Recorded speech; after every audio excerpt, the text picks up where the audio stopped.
안녕하십니까? 뉴스의 이면을 날카롭게 파고드는 뉴스 속 이야기입니다. 여러분, 혹시 2026년 1월 16일 세계 지도를 뒤흔들 뻔했던 그날의 이야기를 기억하시나요? 한 척의 군함이 그린란드 앞바다에 건들기만 해봐라는 무언의 경고를 보내며 등장하고 동시에 그린란드 섬 전체가 미국을 쫓아내자는 구호로 들끓었던 마치 한 편의 영화 같았던 그 사건 말입니다.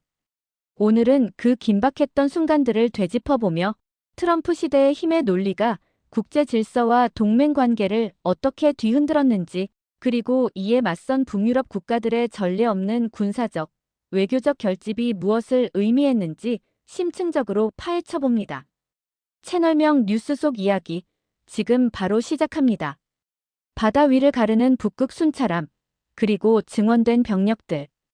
2026년 초 덴마크는 그린란드 앞바다의 북극 순찰함을 배치하고 주둔 병력을 증원하며 심상치 않은 움직임을 보였습니다. 단순한 군사력 증강이 아니었습니다. 이는 미국의 일방적인 그린란드 인수 시도에 대한 덴마크의 단호한 경고장이었습니다.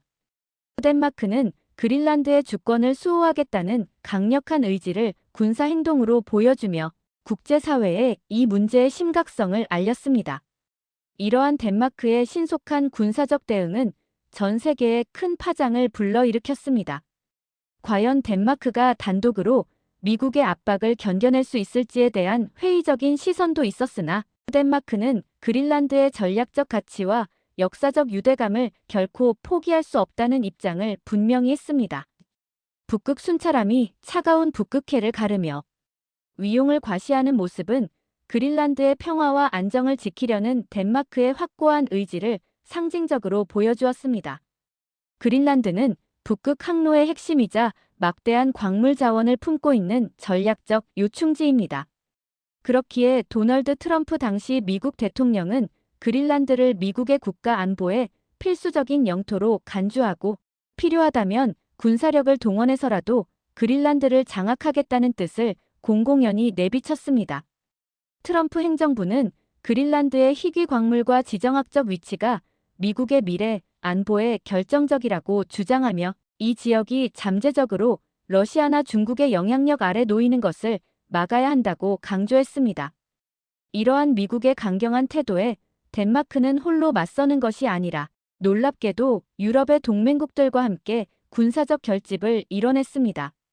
덴마크의 요청에 따라 스웨덴, 노르웨이, 독일이 그린란드에 병력을 파견하기로 했고 심지어 프랑스의 에마뉘엘 마크롱 대통령까지 군 선발대를 보냈다고 밝혔습니다. 이는 나토의 네이티오 회원국들이 미국의 독자적인 영토 병합 시도에 맞서 집단적으로 대응하는 전례 없는 상황으로 기록되었습니다. 냉전 시대 이후 나토 동맹국들이 영내에서 이처럼 특정 회원국에 대항해 군사적으로 결집한 사례는 찾아보기 어렵습니다. 이는 트럼프 행정부의 예측 불가능한 외교 정책이 동맹 관계에 얼마나 큰 균열을 가져왔는지, 그리고 유럽 국가들이 자국의 안보와 국제 질서를 지키기 위해 얼마나 비상한 결정을 내렸는지를 명확히 보여주는 대목입니다. 유럽 국가들의 이러한 연대는 미국이 동맹국들의 의사를 무시하고 독단적인 행동을 할 경우 예상치 못한 역풍에 직면할 수 있음을 분명히 경고하는 것이었습니다.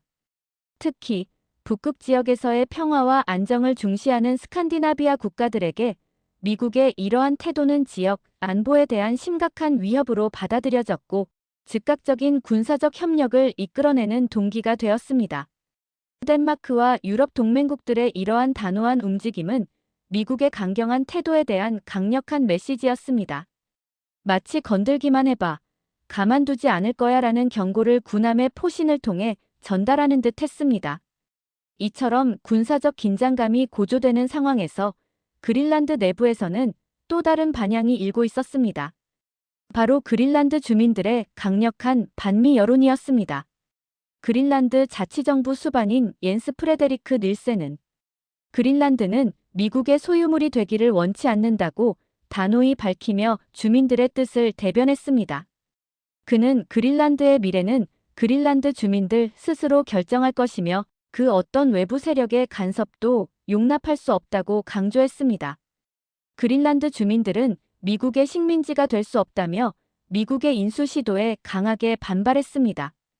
특히 당시 트럼프 대통령의 선거 슬로건이었던 MAGAMake, 어메러커 그레이트 에그 AIN 모자를 패러디해 MAMake 어메러커 고 어이 미국을 쫓아내자라고 적힌 빨간 모자가 큰 인기를 끌며 품귀 현상까지 빚었습니다. 이 모자는 단순한 패션 아이템을 넘어 그린란드 주민들의 저항 정신과 주권 수호 의지를 상징하는 강력한 메시지가 되었습니다. 길거리와 광장에서는 MA 모자를 쓴 주민들이 모여 시위를 벌였고 그들의 외침은 국제 언론을 통해 전 세계에 퍼져나갔습니다. 이는 단순히 한 국가의 영토를 탐내는 제국주의적 시도에 대한 반발을 넘어 자신들의 정체성과 주권을 지키려는 그린란드 주민들의 강력한 의지를 보여주는 상징적인 장면이었습니다.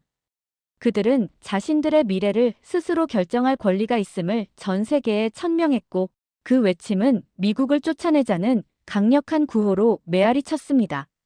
이러한 주민들의 자발적인 저항은 국제사회에 큰 울림을 주었고 덴마크와 유럽 동맹국들의 외교적 입지를 더욱 강화시키는 요인이 되었습니다. 이러한 국제적인 반발과 주민들의 격렬한 저항에도 불구하고 트럼프 행정부의 태도는 여전히 강경했습니다. 트럼프 대통령은 그린란드 인수를 주장하는 논리를 끊임없이 펼쳤습니다. 그는 임대나 조약으로는 한계가 있다며 직접적인 소유권의 중요성을 거듭 강조했습니다. 그의 논리 속에서 그린란드는 단순한 땅덩어리가 아니라 미국의 안보에 직결되는 핵심 자산이었습니다. 신형 미사일 방어망인 골든 구축을 위해 그린란드가 필수적이며 만약 미국이 그린란드를 차지하지 않는다면 러시아나 중국이 대신 차지할 것이라는 다소 자극적인 논리를 펴기도 했습니다. 이는 그린란드 문제를 단순히 영토 확장의 관점이 아닌 강대국 간의 패권 경쟁이라는 프레임으로 끌어올리려는 의도였습니다. 트럼프 대통령은 냉전 시대의 논리를 가져와 그린란드를 잃으면 안 되는 전략적 요충지로 규정하고 이를 미국의 국익과 직결되는 문제로 포장했습니다. 더욱이 트럼프 대통령은 국제법보다 자신의 판단이 중요하다고 언급하며 필요하다면 유럽과의 동맹도 깰 수 있다는 암시를 주었습니다. 이는 기존 국제 질서와 동맹 관계의 근간을 흔드는 매우 위험한 발언으로 전 세계를 긴장시키는 요인이 되었습니다. 그의 이러한 발언은 국제사회에 큰 충격을 주었으며 특히 나토 회원국들 사이에서는 미국 외교 정책의 신뢰성에 대한 의구심을 증폭시키는 결과를 낳았습니다. 트럼프 대통령은 자신이 미국의 최고 의사결정권자로서 모든 결정을 내릴 권한이 있으며 국제 규범이나 동맹국의 의견은 부차적인 것이라는 인식을 분명히 드러냈습니다. 이렇게 첨예하게 대립하는 상황 속에서 외교적인 노력은 계속되었지만 쉽사리 해결의 실마리를 찾지 못했습니다. 덴마크와 그린란드 외교장관은 백악관에서 미국 부통령 및 국무장관을 만났습니다. 하지만 그 자리에서 덴마크와 그린란드는 영유권 이전 불가라는 레드라인을 분명히 하며 평행선을 달렸습니다. 영토의 주권은 절대 양보할 수 없는 최후의 마지노선임을 명확히 한 것입니다. 이 회담은 국제사회의 이목이 집중되었으나 양측의 입장 차이만 재확인하는 결과로 이어졌습니다. 덴마크 외무장관은 그린란드의 주권은 협상의 대상이 아니며 어떠한 경우에도 영토 할양은 불가능하다고 강조했습니다. 그린란드 외무장관 역시 주민들의 의지를 다시 한번 전달하며 미국이 그린란드의 자치권과 주권을 존중해 줄 것을 촉구했습니다. 그러나 모든 문이 닫힌 것은 아니었습니다. 군사적 충돌을 피하기 위해 안보 우려 해소를 위한 실무 논의나 채굴권 확대 등 국방 협력 강화 방안은 논의될 가능성이 열려 있었습니다. 이는 전면적인 대결보다는 실용적인 접근을 통해 타협점을 찾으려는 최소한의 외교적 노력으로 해석됩니다. 즉, 그린란드 자체의 영유권 이전은 불가하지만 북극 지역의 안보 증진을 위한 협력이나 경제적 이권을 포함한 국방 협력은 열려 있다는 신호를 보낸 것입니다. 이는 덴마크와 그린란드가 미국의 요구를 전면적으로 거부하기보다는 대화를 통해 실질적인 해결책을 모색하려는 유연한 태도를 보여주었다는 점에서 주목할 만합니다. 결국 이 사건은 트럼프 시대의 힘의 논리가 기존의 국제 질서와 동맹 관계를 얼마나 취약하게 만들 수 있는지를 여실히 보여주었습니다. 미국 우선주의라는 기치 아래 전통적인 동맹의 가치가 시험대에 오르고 예측 불가능한 행동들이 국제 정세를 혼란에 빠뜨리는 상황이었습니다. 국제법과 다자주의적 협력의 중요성이 그 어느 때보다 강조되는 시기에 한 강대국의 일방적인 주장이 전 세계를 긴장시켰던 것입니다. 하지만 동시에 이 사건은 그에 맞서 북유럽 국가들이 전례 없는 군사적, 외교적 결집을 통해 자신들의 주권과 국제법의 원칙을 지키려 노력했다는 점에서도 중요한 의미를 가집니다. 마치 다윗과 골리앗의 싸움처럼 작은 나라들이 힘을 합쳐 강대국의 일방적인 요구에 맞서는 모습을 보여주었으니까요. 이 사건은 동맹의 의미와 국제 질서의 재편 가능성에 대한 심도 깊은 논의를 촉발했습니다.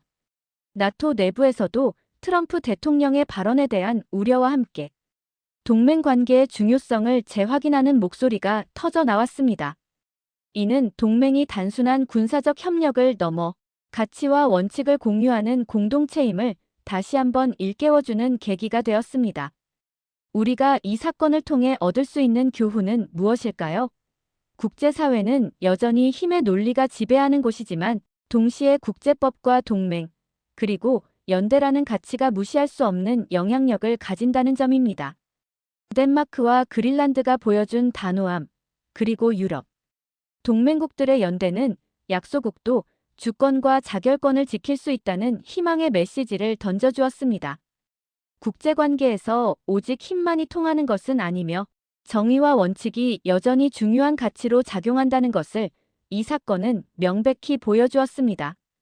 또한 급변하는 국제 정세 속에서 예측 불가능한 도전에 직면했을 때 강력한 국제적 연대가 얼마나 중요한 방패가 될 수 있는지를 상기시켜 주었습니다. 우리는 이 사례를 통해 자국의 이익만을 쫓는 단기적인 시각보다는 장기적인 관점에서 국제사회와의 협력과 신뢰 구축이 얼마나 중요한지를 깨달을 수 있습니다. 결국 2026년 1월 16일의 그린란드 사태는 단순한 영토 분쟁을 넘어 21세기 국제 질서의 미래를 가늠케 하는 중요한 이정표로 기억될 것입니다. 여러분은 2026년 1월 16일의 이 사건을 어떻게 기억하고 계신가요? 트럼프 행정부의 강경한 태도와 그에 맞선 덴마크, 그린란드, 그리고 유럽 동맹국들의 대응에 대해 어떤 생각을 가지고 계신가요? 이 영상이 유익하셨다면 구독과 좋아요, 그리고 알림 설정 꼭 부탁드립니다. 여러분의 작은 관심이 국제 정세에 대한 큰 이해로 이어집니다. 지금까지 뉴스 속 이야기였습니다. 시청해주셔서 감사합니다.